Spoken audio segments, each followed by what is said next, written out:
Contrairement à ce qui a été dit souvent, André Verschuren était né pour la musique. C'était un musicien né. Il avait l'oreille absolue, le don de Dieu. Raymond Verschuren, son père, me racontait qu'il tapait sur des bouteilles quand l'enfant était tout petit. Et l'enfant reproduisait sur son clavier les notes qu'il entendait. Oreille absolue. Autrement dit, il avait la même oreille que Michel Legrand. Et que cette seule différence, c'est que Michel Legrand, il a fait des études au conservatoire pendant des années après, et qu'il est devenu le super ponte que nous connaissons tous. Mais André Verschuren avait l'oreille absolue. Il entendait tout, il enregistrait tout. Il n'avait pratiquement pas appris la musique. Il avait fait comme nous, la méthode Van de Velde, puis c'est tout.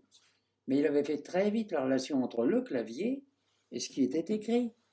Il connaissait merveilleusement son clavier. Il passait du grave à l'aigu avec une dextérité qui nous laissait tous pantois. Je l'ai vu quelquefois s'embarquer dans des trucs en me disant, là, il va se casser la gueule, comme on dit dans le métier. Pas du tout. Une petite acrobatie, le voilà sur ses pattes, il était reparti.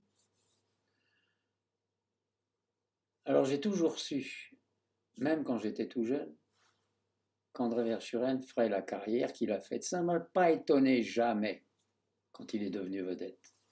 Je savais que c'était ça, André Verschuren, et qu'il deviendrait le plus grand de tous les accordéonistes populaires.